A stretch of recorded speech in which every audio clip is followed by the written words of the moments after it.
Hey everyone, I've got a fun video for you today in which I'll be breaking down the scenario gauntlet for deck testing that I've been working on. You may have seen me post about this on Reddit or in my YouTube page a little bit. I'll start by talking about the motivation for doing it, and then I'll get into the specific scenarios I've chosen and how to use this to test your decks. If you're expecting this to be some kind of crazy heroic murder gauntlet, that's definitely not what it is, even though I play a lot of heroic games on my channel. This is intended to be applicable to any skill level. If you enjoy the semi-competitive nature of the game that comes with sort of refining decks and trying to improve your deck building. The goal of developing a deck testing gauntlet is to have a consistent measuring stick to evaluate the power level of decks, or teams of decks if you are putting a multiplayer lineup together. It should give you an opportunity to identify strengths and weaknesses of your deck, and by keeping it the exact same for every different deck you test, you'll have a useful gauge for the overall power level of your deck. If I want to be clear from the start that when I talk about power level, the only thing that matters is win rate or win percentage. I think sometimes people associate power with the peak output of the deck, such as being able to draw 20 cards in a turn or doing 50 damage on the last turn of the game. But in a competitive mindset, all that really matters is winning as consistently as possible. If your deck can do 100 damage when everything aligns perfectly, but you only have a 10% chance of making it past turn 2, I'm going to call that's going to be a pretty weak deck overall. Now, the challenge with using win rate as our metric for testing comes from the complexity of probabilities. Say we've got two decks, deck A and B, and you want to determine, okay, which has a higher win rate. For now, let's just define this as win rate against some specific scenario like Rhino, rather than like win rate across all scenarios, which is a bit more accurate, but just for the sake of doing some math here. If you play one game with each deck, you might lose both games, you might win both games, okay, and then you can't really conclude anything because they had the same outcome. Maybe deck A wins and deck B loses, okay, so that might give you a piece of evidence that deck A is more powerful than deck B, but still, what if A just got lucky that game? What if B got a little bit unlucky with the draw or with the encounter cards that you pulled? Is it really right, or how confident can you be that deck A is actually better than deck B with just that one game? As math would have it, for my math folks out there, Bayesian principles would say that there's only a 2/3 chance or a 67% chance that A actually has a higher win rate than B based off of this one game sample size. So, that's obviously it's greater than 50%, but not by an incredible amount. So in statistics, we can increase our confidence in our hypothesis by doing additional tests, by doing repeated trials. So let's say we now play 5 games with each deck. Deck A wins 4 times, and deck B only wins twice in this example. Now we can start to feel a bit more confident in saying that deck A has a higher win rate, at least against this particular scenario. Even then, the number is only 88% chance that deck A actually has a higher than expected win rate than deck B, right? There's no reason we can't have just gotten lucky for multiple games or unlucky for multiple games with B. So, these are pretty good odds, but obviously it's still not perfect. Depending on how close the expected win rates are, those questions are kind of assuming a uniform distribution across all the possible win rates. But depending on how close the expected win rates are, the amount of games you would need to play to actually discern which deck is better gets completely ridiculous, right? If one game has a 90% win rate and one game has a 10% win rate, you can probably figure out which is which after just playing a few games with both. But what if they're only a few percentage points different from each other, such as if you've only changed a card or two between very similar decks? Their win-loss data is going to look pretty similar as you keep collecting data points. So we really need to play a lot of games to identify which is higher. And I ran one more question. I've used these questions through ChatGPT, but I know enough to know that it's kind of saying the right things without having to do the math myself. And that's if you have 2 decks now, you know that one of the decks is a 70% win rate and the other deck is a 60% win rate. The question is, how many games would you need to play to confidently determine which is which? And now, obviously, you'd have no reason to guess these win rates out of thin air, but just indulge me in demonstrating the math here. You would need to play 74 games with each deck to determine which has a 70% win rate and which has a 60% win rate with 90% confidence. Obviously, that's just an absurd number of games. You could obviously play less and get by with a lower confidence if that satisfied you. But right, that's just obviously you're not going to sit down and play 70 games with every deck just to see, to quantify what its win rate is. Like I mentioned, this, in the context of Marvel Champions, this is still only considering a matchup against one particular scenario. And there are 50 different scenarios in the game with thousands of possibilities in terms of difficulties and modular sets. So suffice it to say, we need a more intuitive approach to evaluating our decks rather than just jamming games over and over and over again. Luckily, when it comes to Marvel Champions, there are several preliminary indicators that will tell you how well your deck is doing without having to play so many games. For example, how many resources are you unable to spend each turn?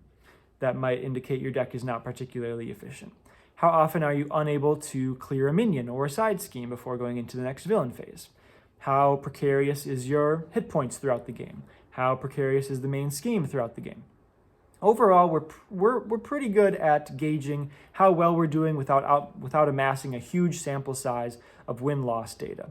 So I really think we can make a practical testing procedure with only about 5 scenarios. Yes, it's always going to be strictly better to play even more games, but I think 5 is a good balance between what's reasonable to expect of our time. So how do we pick these 5 scenarios to represent the breadth of challenges that exist in Marvel Champions, right? There's 50 scenarios, but how do we get a representative sample of those 50 scenarios without playing literally against every single one? So while some scenarios will have some particular gimmick that really can't be tested for outside of playing that specific scenario, in general, there are 3 fundamental things that we need to manage every game. You need to damage the villain in order to obviously win the game and damage minions to stay alive. You need to thwart so that you don't lose to the main scheme. And you need to manage your health total so that you don't lose to taking damage. In rare cases, if you're good enough at dealing damage, you can ignore those other 2 by playing a rush deck, but that's not how most decks are built, especially by me. I would say that if your deck can respond well to pressure in these 3 fundamental areas, that's going to be really strong. Depending on the draw you get from the encounter deck in any particular game, one of these areas may be tested more than another. For example, say you draw side schemes the first 3 turns of the game, or you draw all the big minions of the deck. One way a single practice game might mislead you in evaluating the power of your deck is if minions are your weakness and you draw the minion half of the deck, you'll struggle more than if you just drew extra attacks or side schemes. Moreover, every scenario in the game will differ in the way it stresses you in these 3 areas. So, right, a deck that really hoses minions, might have a super high win rate against mutagen formula, but struggle against someone else who's not especially minion based, like Sandman. So I want my testing gauntlet to ensure that all 3 major areas of the game are tested. Say you've got time to play 3 games to test every deck. You could find a scenario that has the potential to stress all 3 aspects, damage, threat, and health, and run it back 3 times, just hoping you get a different draw each time. Or you could find 3 different scenarios that guarantee a focus on one different aspect each and know exactly what you'll be tested against. Like I said at the start, I want my testing gauntlet to be as consistent a measuring stick as it can reasonably be in a game that does have inherent randomness. So without further ado, here is the Stretch 22 official deck testing gauntlet. I'm sure it will adapt as I use it more and more, but I think I'm most of the way there with the scenarios I've chosen. The complete gauntlet is meant to be run at your choice of standard or expert. This does not fundamentally change what gets tested by each scenario, so you can absolutely shift it to whichever power level is more relevant to the way you like to play or how you expect your deck to perform. You can use this for solo play or for team play, like I mentioned. Here's a sneak peek of the 5 scenarios, but I'll dive into each one individually and explain my thought process. I'll mention a few modifications or alternate scenarios as we go, but Again, if you want to use this repeatedly to measure up different decks against each other, make sure you keep the scenarios the same. So the first step on the gauntlet is Claw, which is in here as an all-around scenario. I like just the regular Masters of Evil modular set, but you could mix in different ones. From both the feedback I got that I solicited for this project on Reddit, on my YouTube page, from similar discussions I've seen on Reddit or Discord, Claw just always comes up as a scenario that people love testing with, and I completely agree because Claw's just got a little bit of everything, right? The main scheme guarantees you'll see a minion. You start the game with a side scheme in play, 2 side schemes if you're playing Expert. The way I would characterize Claw is, right, whatever your deck is trying to do, Claw will let you do it. He isn't steady or stalwart, so stunning and confusing has its full effect. He doesn't punish allies like an overkill villain or someone like Eunice. He's got minions and side schemes if your deck cares about those. He's going to attack, he's going to scheme. He's just about as fair as it gets.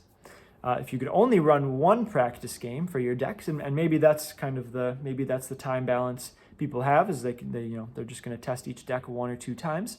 He's got to be one of the best options that you could pick. So as a first pass of just like, does this deck work? I think Claw is a great place to start. He's also fun to run using standard 3 because of double boosting his attacks. So you're fairly likely to get your Nemesis set into play because of the 3 standard cards that, because of the standard 3 cards that add counters to Pursued by the Past as a boost ability. So, right, that's a characteristic of lots of heroes where, they're nice heroes, but maybe they have a devastating Nemesis minion. So that's one thing that can be nice to add into our testing gauntlet at some point. The second scenario in my gauntlet is Magneto. This is another all-around slot. I want to credit Villain Theory for recommending this one to me.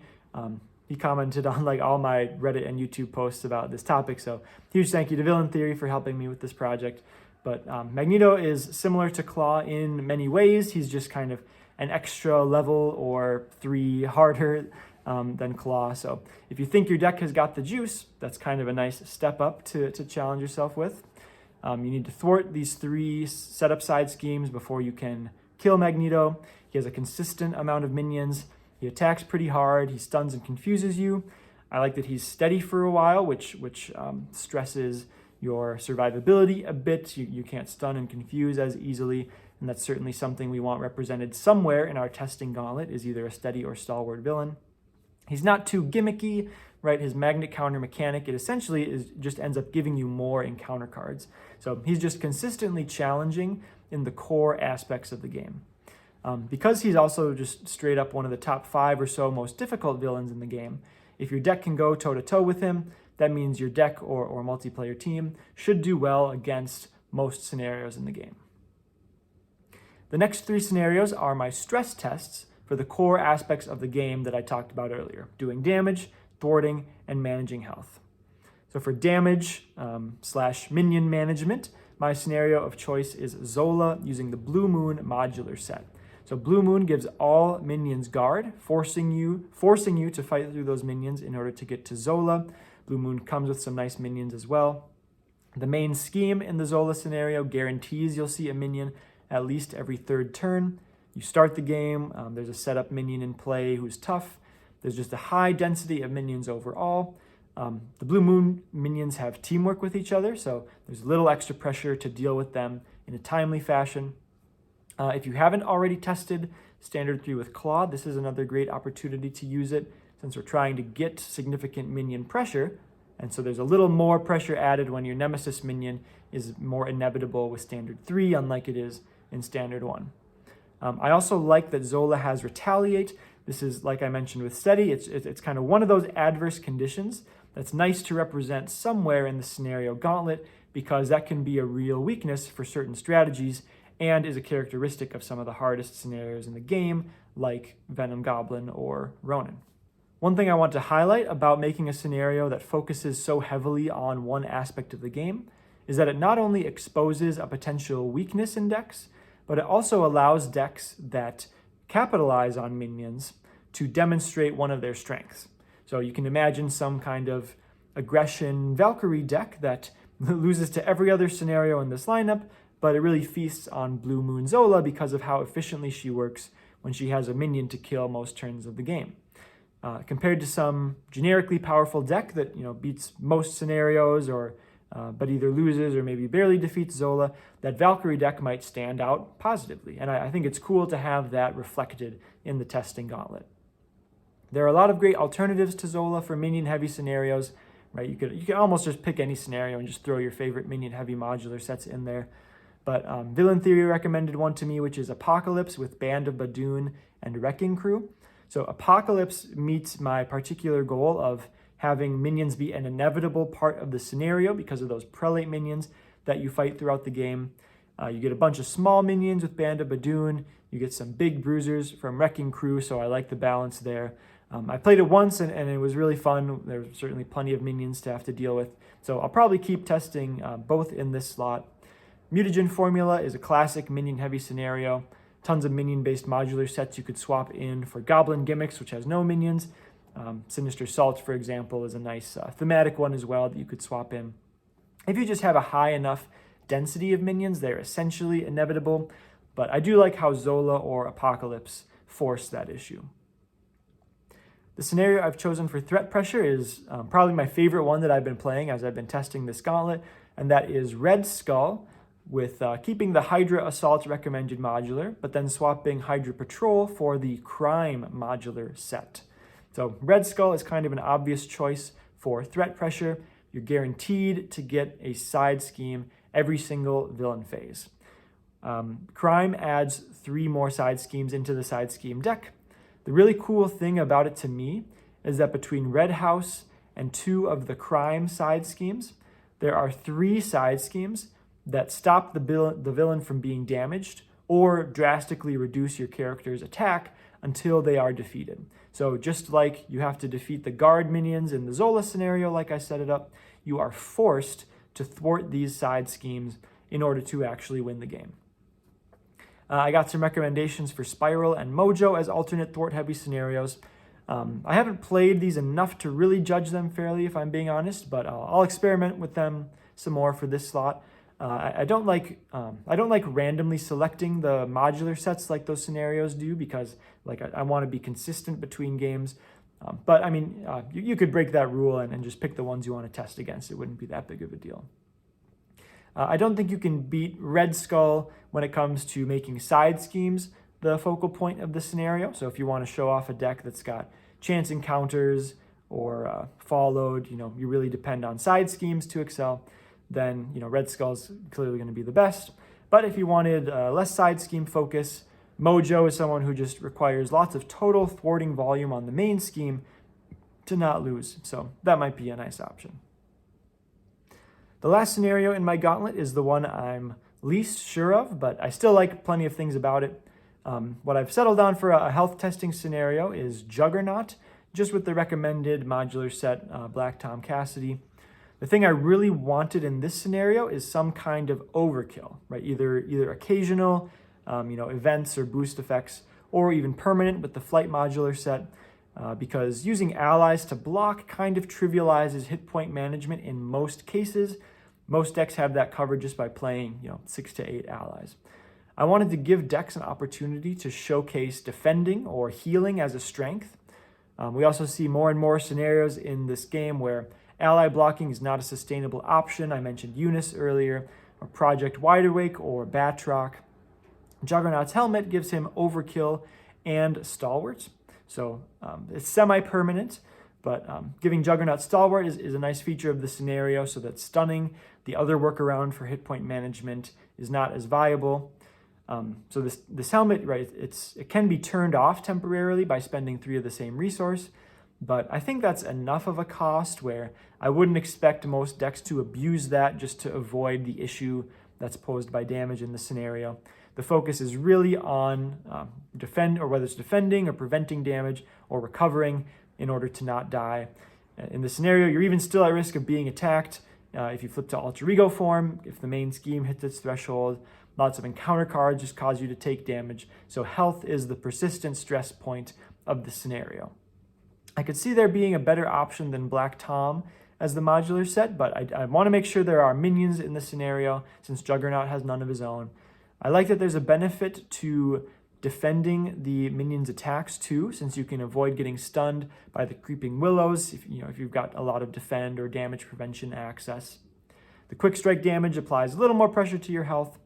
The main thing I don't like about this scenario is Hope Summers. I think she can skew the game in some unexpected ways, that don't really reflect how well your deck will do against, the 50 scenarios in the game at large. It's random little things like she can break your team lineup if you're going for a Mighty Avengers deck. She might unfairly benefit your X-Men game time deck because you just get this free X-Men ally in play.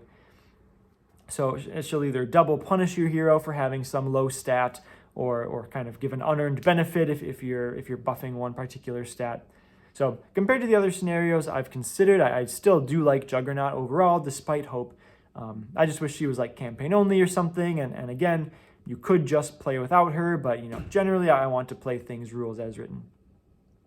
One alternative I tried quite a bit actually is Absorbing Man with the Flight modular set and Standard 2 Expert 2. A bunch of things I really like about this, that the environments from Absorbing Man give you an additional incentive to defend.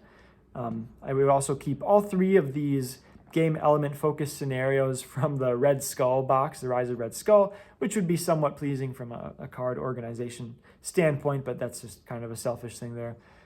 Ultimately, even with persistent overkill and steady from Flight and Standard 2 expert side of the Formidable Foe, you're still usually just pretty safe hiding in alter ego form. It's just kind of a too easy scenario overall with the encounter cards that he draws on average. So if you can think of another scenario that makes good use of Flight, that's a great candidate for this slot. I'd be curious. Let me know in the comments if you've got any recommendations. I think Rhino is a decent option. I'm always kind of annoyed by his main scheme, but maybe that's a benefit because then we're forced to stay in hero form more and take these overkill attacks. So we'll see. I'll keep thinking about it.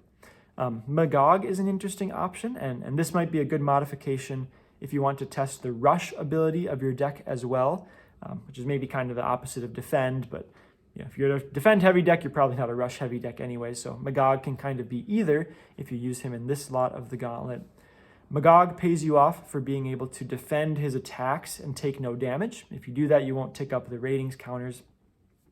Otherwise, it's just kind of a race to deal as much damage to him as you can before those rating counters stack up. So there we have it. There's my completed scenario Gauntlet. Claw and Magneto for all-arounders, Zola with Blue Moon, Red Skull with Crime, and Juggernaut just as is in order to stress your damage, threat, and health capabilities respectively. I've sometimes just been doing the three, Zola, Red Skull, and Juggernaut.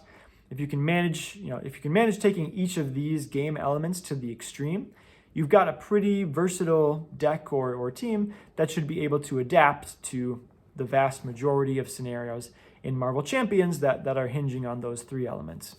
I'd start with Claw if you want an easier on-ramp, and either start or end with Magneto if you think your team is on the more powerful side.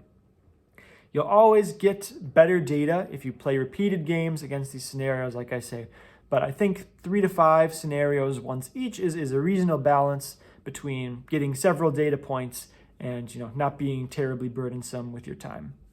If you do well at all 4 or 5 scenarios, I would try to top it off with Ronin. Ronin is generally is pretty much the hardest villain in the game, at least as is in the scenario with the recommended modular sets. So saying that your deck beats Ronin, right, that carries a lot of force, especially if you're sharing your deck in community, than saying, oh, my deck beats Stretch 22's 5 scenario deck testing Gauntlet. So, that's kind of a nice pinnacle, a nice crown, a nice jewel in the crown of your deck if you're up for that matchup.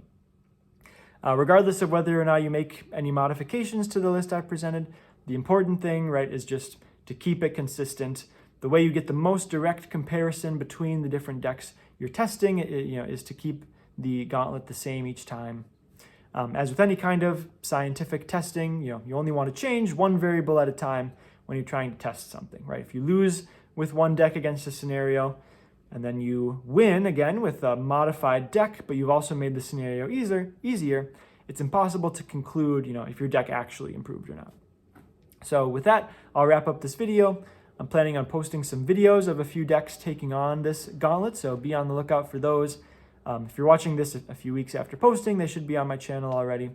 Let me know if you've ever tried any kind of similar testing procedure. Let me know if you have recommendations for other scenarios to add or substitute in the gauntlet that meet the goals I've established. Remember, we want consistent scenarios, not too gimmicky, so the testing is applicable to the wide range of scenarios.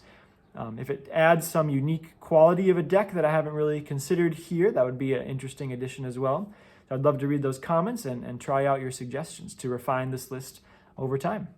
So thanks for watching, and bye-bye for now.